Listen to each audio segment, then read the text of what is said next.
بسم اللہ الرحمن الرحیم۔ نماز فجر کے وقت یہ تسبیح پڑھ کر عرش پر ہلچل مچوا دے۔ اگر کوئی شخص بہت زیادہ پریشان ہو تو فجر کے وقت باوضو حالت میں یہ پڑھ لے۔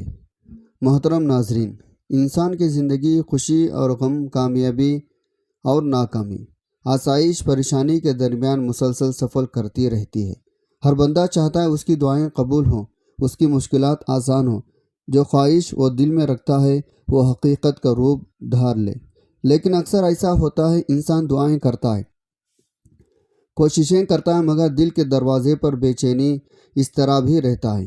اس وقت دل کی گہرائیوں سے یہ آواز نکلتی ہے، کاش کوئی ایسی دعا، کوئی ایسا ذکر، کوئی ایسی تسبیح مل جائے جو ضد کر کے رب کائنات سے بات منوا لے، جو ہر بندہ مومن کو سکون، رحمت، کامیابی عطا کر دے۔ میرے پیارے بھائیوں بہنوں، آج ہم آپ کو ایک ایسی ہی عظیم تسبیح کے بارے میں بتانے جا رہے ہیں جسے اگر آپ فجر کی نماز کے بعد پڑھنا اپنا معمول بنا لیں۔ یہ تسبیح اللہ پاک کے حضور ضد ہو کر آپ کی ہر بات منوا لیتی ہے۔ اگر کوئی شخص بہت زیادہ پریشان ہو، فجر کے وقت باوضو حالت میں تسبیح پڑھ لے، یہ تسبیح عرش پر ہلچل مچا دیتی ہے۔ ناظرین، اللہ تعالیٰ کی رحمت بہت وسیع ہے، وہ اپنے بندوں کی پکار کو سنتا ہے، چاہے وہ آہستہ ہو یا بلند آواز سے۔ مگر کچھ لمحات ایسے ہوتے ہیں، کچھ وقت ایسے ہوتے ہیں جب دعائیں قبول ہونے کے دروازے زیادہ کھل جاتے ہیں۔ انہی میں سے ایک وقت نماز فجر کے بعد کا ہے۔ فجر کا وقت وہ وقت ہے جب اللہ کی رحمتیں زمین پر اترتی ہے، جب فرشتے دعا کرنے والوں کے گرد جمع ہوتے ہیں، جب نیند سے بیدار ہو کر بندہ اپنے رب کے سامنے سجدہ کرتا ہے۔ گویا اللہ تعالیٰ خود فرماتے ہیں، اے میرے بندے، مانگ، کیا مانگتا ہے، میں تجھے عطا کروں گا۔ یہی وجہ ہے بزرگان دین، اولیاء اکرام ہمیشہ اس وقت کو ذکر، اذکار، تسبیحات کے لیے سب سے قیمتی وقت قرار دیتے ہیں۔ یہ تسبیح جیسے سب سے ضدی تسبیح کہا جاتا ہے، دراصل اللہ تعالیٰ کے ذکر کی ایک ایسی صورت ہے جو نہ صرف دل کو سکون دیتی ہے بلکہ انسان کی دعاؤں کو اللہ کے عرش تک پہنچا کر قبولیت کے دروازے کھول دیتی ہے۔ اس تسبیح کی خاص بات یہ ہے، یہ اللہ کے ساتھ ایک مضبوط تعلق قائم کرتی ہے۔ بندہ اپنے رب کے سامنے ضدی بچے کی طرح کھڑا ہو جاتا ہے، اے میرے اللہ، جب تک میری دعا قبول نہیں ہوگی میں تیری رحمت کے ڈر سے ہٹنے والا نہیں۔ اور اللہ تعالیٰ اپنے بندوں کی ضد کو پسند کرتے ہیں، خاص طور پر جب یہ ضد صرف اور صرف اس کے در پر ہو، جب یہ ضد عبادت، ذکر کے ذریعے ہو۔ فجر کے بعد کی تسبیح اس قدر بابرکت ہے، اس کو پڑھنے والا رزق کی تنگی سے نجات پاتا ہے، بیماریوں سے شفا پاتا ہے، قرضوں سے چھٹکارا حاصل کرتا ہے، پریشانیوں سے چھٹکارا پاتا ہے، اور سب سے بڑھ کر اللہ تعالیٰ کی محبت، قرب حاصل کرتا ہے۔ کتنے ہی لوگ ہیں جنہوں نے اس تسبیح کو اپنی زندگی کا حصہ بنا دیکھا، ان کی دعائیں ایسے قبول ہوئے جیسے دروازے کھٹکھٹاتے ہی کھل جاتا ہے۔ یہ تسبیح گویا اللہ کے دربار میں ضدی التجا ہے، اے پروردگار، میری مشکل آسان فرما، میرا دل خوش کر دے، میرے رزق میں برکت ڈال دے، مجھے اپنے دوستوں میں شامل فرما۔ میرے پیارے بھائیوں بہنوں، یہ بات یاد رکھو، اللہ تعالیٰ کے سامنے جانے والے ضد اور اصرار کبھی رائے گا نہیں جاتا۔ دنیا میں اگر آپ کسی انسان کے سامنے ضد کریں تو ناراض ہو جاتا ہے، لیکن جب آپ اللہ کے سامنے ضد کرتے ہیں تو خوش ہوتا ہے، کیونکہ اللہ چاہتا ہے اس کا بندہ بار بار اسی کو پکارے، اسی کے در سے مانگے، کبھی مایوس نہ ہو۔ یہی وجہ ہے حدیث مبارکہ میں آتا ہے، اللہ تعالیٰ اس بندے کو پسند کرتا ہے جو بار بار اس سے دعا کرتا ہے، اس کے در سے جڑ جاتا ہے۔ فجر کے بعد یہ تسبیح پڑھنا گویا ایک ایسی کنجی ہے جو اللہ کے رحمت کے خزانوں کو کھول دیتی ہے۔ یہ تسبیح ضد کر کے اللہ پاک سے اپنے ہر بات منوا لیتی ہے۔ یہ صرف لفظوں کا کھیل نہیں بلکہ ایمان کی طاقت ہے، اخلاص کی روشنی ہے، یقین کی پختگی ہے۔ جب بندہ تسبیح پڑھ کر دل سے اللہ پر بھروسہ کرتا ہے، اس کی تقدیر کے دروازے بدل جاتے ہیں، مشکلات آسان ہو جاتی ہیں، خواب حقیقت میں ڈھلنے لگتا ہے۔ ناظرین، نماز اسلام کا دوسرا رکن ہے۔ قرآن حدیث میں اس کی اہمیت بار بار بیان کی گئی۔ قرآن کریم میں اللہ تعالیٰ نے فرمایا، ان الصلاۃ کانت علی المؤمنین کتاب موقوتا۔ ترجمہ، یقیناً نماز مسلمانوں پر وقت کی پابندی کے ساتھ فرض کی گئی۔ نماز بندے اور اللہ کے درمیان تعلق کو مضبوط کرتی ہے، یہ ایمان کا عملی اظہار ہے۔ ترک نماز کو قرآن سنت میں سخت گناہ اور کفر کے قریب ترین عمل قرار دیا گیا ہے۔ نماز مومن کا سب سے بڑا ہتھیار ہے اور طاقت ہے۔ نماز گناہوں کو مٹانے والی ہے۔ جیسا کہ درخت سے پتے جھڑتے ہیں ویسے ہی نماز کے ذریعے گناہ معاف ہوتے ہیں۔ نماز کے ذریعے بندہ اپنے رب کے قریب ہوتا ہے۔ حدیث میں آیا، بندہ سب سے زیادہ اللہ کے قریب سجدے کے حالت میں ہوتا ہے۔ قیامت کے دن سب سے پہلے نماز کا حساب ہوگا۔ اگر نماز درست ہوئی تو باقی اعمال بھی درست ہوں گے۔ نماز فجر کے تمام نمازوں میں خصوصی فضیلت حاصل ہے، کیونکہ رات اور دن کے بیچ کا وقت ہے۔ اس وقت انسان اپنے آرام کو چھوڑ کر اللہ کے حضور کھڑا ہوتا ہے، اسی لیے قرآن حدیث میں اس کی بے شمار فضیلتیں بیان ہوئی ہے۔ قرآن میں نماز فجر کے بارے میں فرمایا، یعنی فجر کے وقت قرآن کی تلاوت کا اہتمام کرو۔ بے شک فجر کی تلاوت مشہود ہوتی ہے، اس سے مراد یہ ہے فجر کی نماز اور اس کا وقت کا قرآن پڑھنا۔ فرشتے بھی حاضر ہو کر گواہ بنتے ہیں۔ رسول اللہ صلی اللہ علیہ وسلم نے فرمایا، جس نے فجر اور عصر کی نماز چھوڑ دیا گویا اس کا سارا عمل ضائع ہو گیا۔ صحیح مسلم بخاری۔ فجر کے 2 سنتوں کی فضیلت۔ آپ صلی اللہ علیہ وسلم نے فرمایا، فجر کی 2 رکعت سنت دنیا اور اس کی ساری چیزوں سے بہتر ہے۔ فجر کی نماز جنت میں داخل کا ذریعہ ہے۔ رسول اللہ صلی اللہ علیہ وسلم نے فرمایا، جو شخص فجر کی نماز پڑھتا ہے وہ اللہ کے ذمہ حفاظت میں ہے۔ فجر اور عصر کی نماز جنت کی ضمانت ہے۔ نبی صلی اللہ علیہ وسلم نے فرمایا، جو شخص سورج نکلنے سے پہلے فجر اور سورج غروب ہونے سے پہلے عصر کی نماز پڑھے وہ جنت میں داخل ہوگا۔ صحیح بخاری، صحیح مسلم۔ آپ صلی اللہ علیہ وسلم نے فرمایا، جو شخص صبح کی نماز پڑھ لے وہ اللہ کے حفاظت میں آئے گا۔ حضرت علی رضی اللہ عنہ فرماتے ہیں، جو شخص نماز کا اہتمام کرتا ہے اللہ تعالیٰ اس کے دل کو نور سے بھر دیتا ہے، اس کی زندگی میں سکون قرار عطا فرماتا ہے۔ ناظرین، آج کل ہمارے زوال کی ایک بہت بڑی وجہ، ہماری ناکامی کی ایک بڑی وجہ یہ بھی ہے، ہم نے اللہ اور اللہ کے نبی کے بتایا ہوا راستہ چھوڑ دیا ہے۔ دنیا کے پیچھے اسے بھاگ رہے ہیں۔ نہ فرض نماز کی فکر ہے، نہ تلاوت قرآن کی فکر ہے، نہ صدقہ خیرات کی فکر ہے، نہ ہی ذکر اذکار تسبیحات کی فکر ہے۔ بعد میں ہم پریشان رہتے ہیں، ادھر ادھر ہم گلہ شکوہ کرتے ہیں، ہمیں کیا ہو رہا ہے، ہمارے ساتھ ہماری زندگی کیا کر رہی ہے۔ زندگی دن بہ دن دشوار ہوتی جا رہی ہے۔ دوستوں، اسلام ایک مکمل ضابطہ حیات ہے جو انسان کی زندگی کے ہر پہلو کے رہنما کرتا ہے۔ دین اسلام کا مقصد نہ صرف روحانی نجات ہے بلکہ یہ ایک پرامن منصفانہ بمقصد زندگی گزارنے کا سلیقہ بھی ہے۔ جب کوئی فرد یا معاشرہ دین سے دور ہو جاتا ہے اس کی منفی اثرات زندگی کے ہر گوشے میں ظاہر ہونا شروع ہو جاتے ہیں۔ دین سے دوری کا سب سے بڑا نقصان یہ ہے انسان اپنے خالق سے رابطہ کھو بیٹھتا ہے۔ جب انسان نماز، قرآن، ذکر، دعا سے دور ہو جاتا ہے، دل سخت ہو، اللہ کا خوف دل سے نکل جاتا ہے، گناہوں میں ملوث ہونا معمول بن جاتا ہے، ایسے انسان کو نہ حلال حرام کی تمیز رہتی ہے، نہ ہی آخرت کی فکر ہوتی ہے۔ دوسرا نقصان اخلاقی اقدار کی صورت میں ظاہر ہوتا ہے۔ دین ہمیں سچ بولنے، امانت داری، عدل، صبر، شکر، رحم دلی کا تعلیم دیتا ہے۔ دین سے دوری کی صورت میں یہی اخلاق اقدار کمزور ہو جاتی ہے۔ نتیجہ یہ ہوتا ہے معاشرہ بد یا دیانتی، جھوٹ، ظلم، خود غرضی، فتنہ فساد کا شکار ہو جاتا ہے۔ تیسرا بڑا نقصان معاشرتی بگاڑ ہے۔ جب فرد دینی تعلیمات کو چھوڑ دیتا ہے اس کا اثر پورے معاشرے میں پڑتا ہے۔ خاندان ٹوٹ پھوٹ کا شکار ہو جاتا ہے، رشتوں میں دوڑا آ جاتی ہے، والدین کی نافرمانی بڑھ جاتی ہے، معاشرتی رابطہ کو کمزور پڑنے لگتا ہے۔ چوتھا نقصان نفسیاتی بیماری کی صورت میں ظاہر ہوتا ہے۔ جو دل اللہ کی یاد سے غافل ہوتا ہے وہ وسوسوں، پریشانیوں سے بے چینی، ڈپریشن میں مبتلا ہو جاتا ہے۔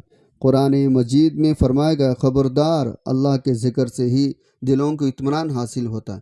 پانچواں نقصان آخرت کی تباہی ہے۔ دین سے دوری کا سب سے بڑا اور ابدی نقصان یہ ہے انسان اپنے رب کے حضور کا ناکام ہو جاتا ہے۔ جو شخص اللہ اس کے رسول صلی اللہ علیہ وسلم کی احکامات سے غافل رہا وہ قیامت کے دن اللہ کے رحمت سے محروم ہو سکتا ہے۔ تو ہمیں چاہیے دین سے تعلق مضبوط کرے، نماز قائم کرے، قرآن کی تلاوت کرے، علم دین حاصل کرے اور اپنی زندگی کو اسلامی تعلیمات کے مطابق ڈھالے۔ یہی دنیا اور آخرت کی کامیابی کا راستہ ہے۔ ناظرین، اس مشکل وقت سے نکلنے کا ایک راستہ آپ کو بتاتا ہوں۔ اگر آپ نے اس پر عمل کر لیا ساری زندگی آپ اس بندہ ناچیز کو دعائیں دیں گے۔ جو عمل یہ جو تسبیح آپ کو بتانے جا رہا ہوں، اگر آپ ایک مرتبہ کر لیں، زندگی میں مختصر سا یہ ایک عمل ہے۔ جو لوگ روز فجر کے نماز کے بعد اس عمل کو کرنا چاہے تو کر سکتے ہیں، ورنہ ایک مرتبہ کرنے ہی سے ان کو اتنا فائدہ ہوگا۔ دعا میں ہاتھ نیچے آنے سے پہلے اس عمل کی برکت سے ان کو ایسی غیبی مدد ملے گی، وہ خود اپنے آنکھوں سے معجزات کو دیکھ کر حیران ہو جائیں گے۔ یہ ایسا تسبیح کا عمل ہے، اس میں اللہ تعالیٰ کے ناموں میں سے یہ ایک ایسا بابرکت نام ہے جو اللہ تعالیٰ نے ضد کر کے پڑھنے والے کے ہر بات منوا لیتا ہے۔ اس تسبیح کی برکت سے وہ جو کچھ بھی مانگتا ہے اللہ تعالیٰ اس کو عطا فرما دیتا ہے۔ ناظرین محترم، وقت کی نزاکت کو مد نظر رکھتے ہوئے چلتے ہیں آج کے اس عمل کی جانب۔ آپ نے کون سی تسبیح کتنی بار پڑھنا ہے، کس ترتیب سے پڑھنا ہے؟ تو اس کے لیے سب سے پہلے آپ نے نماز فجر ادا کر لینی ہے۔ اس کی ایک شرط ہے، جو بھی مرد حضرات ہیں ان کو یہ کرنا ہے، فجر کی نماز با جماعت ادا کرنی ہے۔ وہ با جماعت نماز ادا کرنے کی ایک وجہ یہ ہے، اس وظیفے کا اثر تبھی ہوگا جب آپ فجر کی نماز با جماعت ادا کریں۔ خواتین اس تسبیح کو، اس عمل کو گھر میں کر سکتی ہیں، ان کے لیے کوئی پابندی نہیں۔ تو جب آپ نے فجر کی نماز با جماعت ادا کر لی تو اس کے بعد ایک دعا ہے جو فرض نماز کے بعد با جماعت نماز ادا ہوتی ہے۔ سب ہاتھ اٹھا کر مانگتے ہیں، وہ دعا آپ نے مانگنی ہے، اس کے بعد آپ نے عمل کرنا ہے، اور پھر آپ نے جو ایک ذاتی دعا ہے اس کے لیے ہاتھ اٹھانے ہیں۔ اس کے لیے عمل کا طریقہ کار سن لیں۔ ناظرین، سب سے پہلے آپ نے اول آخر تین مرتبہ درود ابراہیمی پڑھ لینا ہے۔ ثواب کے لیے ایک مرتبہ میرے ساتھ بھی درود ابراہیمی پڑھ لیں۔ اللہم صلی علی محمد وعلی آل محمد کما صلیت علی ابراہیم وعلی آل ابراہیم انکا حمید مجید۔ اللہم بارک علی محمد وعلی آل محمد کما بارکت علی ابراہیم وعلی آل ابراہیم انکا حمید مجید۔ اس کے بعد آپ نے 100 مرتبہ لا الہ الا انت سبحانک انی کنت من الظالمین پڑھنا ہے۔ لا الہ الا انت سبحانک انی کنت من الظالمین آپ نے 100 مرتبہ پڑھنے کے بعد آپ نے چھوٹی سی صورتیں پڑھ لینی ہیں، یعنی آپ نے 4 قل پڑھنی ہیں۔ سب سے پہلے آپ نے سورۃ الکافرون پڑھنی ہے۔ بسم اللہ الرحمن الرحیم۔ قل یا ایہا الکافرون لا اعبد ما تعبدون ولا انتم عابدون ما اعبد ولا انا عابد ما عبدتم ولا انتم عابدون ما اعبد لکم دینکم ولی دین۔ سورۃ الکافرون پڑھنے کے بعد آپ نے دوسرے نمبر پر سورۃ الاخلاص پڑھنی ہے۔ بسم اللہ الرحمن الرحیم۔ قل هو اللہ احد اللہ الصمد لم یلد ولم یولد ولم یکن له کفوا احد۔ پھر تیسرے نمبر پر آپ نے سورۃ الفلق پڑھنی ہے۔ بسم اللہ الرحمن الرحیم۔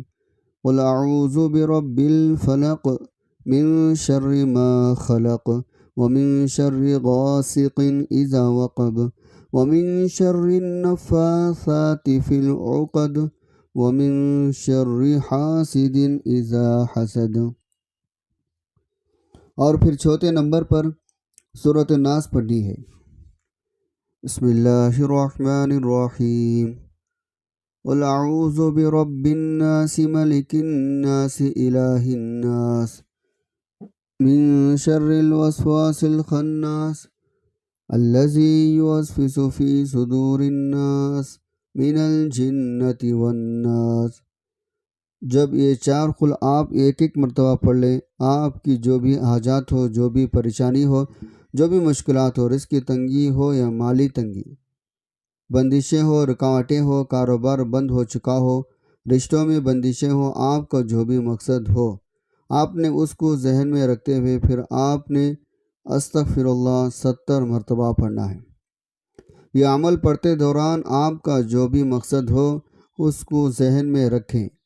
اس عمل کو پڑھتے دوران آپ نے مکمل یکسوئی توجہ کے ساتھ، کامل یقین کے ساتھ اس کو پڑھنا ہے۔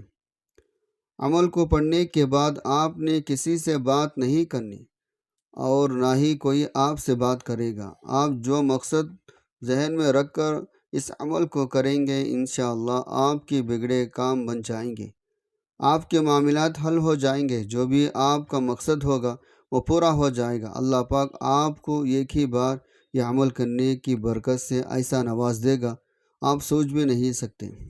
جو ترتیب بتائی گئی ہے اسی ترتیب کے ساتھ باجماعت نماز پڑھنی ہے، اس کے بعد نماز کی دعا میں شریک ہونا ہے، پھر آپ اپنا عمل شروع کرنا ہے جس طرح آپ کو عمل بتائے گا، اسی ترتیب اتنی ہی تعداد میں آپ نے اس عمل کو کرنا ہے، اور اس کے بعد پھر آپ نے اللہ تعالیٰ کی ایک بہت ہی بابرکت نام کی تسبیح پڑھنی ہے، یا واسع، یا اللہ تعالیٰ کی صفاتی ناموں میں سے ایک نہایت ہی بابرکت پر اثر نام یا واسع۔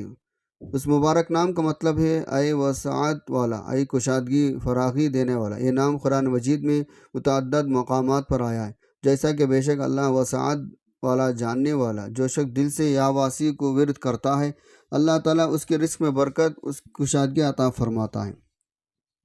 یہ نام پڑھنے سے دل کی پریشانی، ذہنی الجھنیں، اضطراب دور ہو جاتا ہے۔ یا واسع کا کثرت سے ورد انسان کے دل میں وسعت پیدا کرتا ہے، دوسروں کو برداشت کرنے لگتا ہے، جس سے رشتے مضبوط ہوتے ہیں، چونکہ اللہ علیم ہے، اور واسع بھی اس نام کا ورد علم فہم میں اضافہ کا سبب بنتا ہے۔ آپ نے اس بابرکت نام کی پوری ایک تسبیح آخر میں پڑھنی ہے، یعنی 100 مرتبہ آپ نے اللہ تعالیٰ کے اس نام کی تسبیح پڑھنی ہے، یا ایسی ضدی تسبیح جو اللہ کریم سے ہر بات منوا کر رہتی ہے۔ آپ جو بھی مانگیں گے آپ کو انشاءاللہ اس نام کی برکت سے اللہ تعالیٰ عطا فرما دیں گے۔ اس کی برکت سے اللہ تعالیٰ آپ کے رزق میں، آپ کے مال جان میں، عزت آبرو میں وسعت عطا فرما دیں گے، آپ کے علم میں اضافہ ہوگا، آپ کے تمام پریشانیوں دور کر دیں گے، تمام مشکلات حل ہو جائیں، آپ کی جو بھی دلی خواہشات ہوں گے، جو بھی آپ کی مرادیں ہوں گے، وہ اس بابرکت تسبیح کے عمل سے اللہ تعالیٰ پورا فرما دے گا۔ اس کے بعد آخر میں پھر 3 مرتبہ درود پاک پڑھنا ہے۔ دل میں جو بھی خواہشات ہوں، جو بھی مرادیں، جو بھی تمنا ہو، جو بھی مقاصد ہوں، ان کا تصور کر کے اللہ تعالیٰ کی بارگاہ میں رو رو کر، گڑ گڑا کر، آپ نے گناہوں پر ندامت کرتے ہوئے مانگتے چلے جانا۔ انشاءاللہ اس تسبیح کی برکت سے اللہ تعالیٰ آپ کے ہر اس چیز سے نوازے گا جس کے آپ دل میں خواہش پیدا کریں گے۔ آخر میں دعا ہے اللہ تعالیٰ ہم سب کے تمام مشکلات، پریشانیوں کو دور فرمائے، ہماری تمام حاجات کو پورا فرمائے، رزق کی تنگی، مالی پریشانی کو دور فرمائے، رشتوں میں بغاوتوں کو دور فرمائے، رشتوں کی بندشوں کو دور فرمائے، جوان بیٹیوں کو رشتوں کے اچھے اسباب پیدا فرمائے، ہر کام میں آسانی پیدا فرمائے۔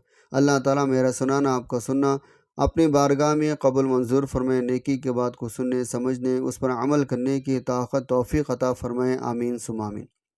ناظرین، اپنے رزق میں برکت، وسعت، کشادگی کے لیے اللہ تعالیٰ کے 99 ناموں میں سے کوئی ایک نام لکھ کر کمنٹ میں ضرور شیئر کریں۔ جزاک اللہ خیر۔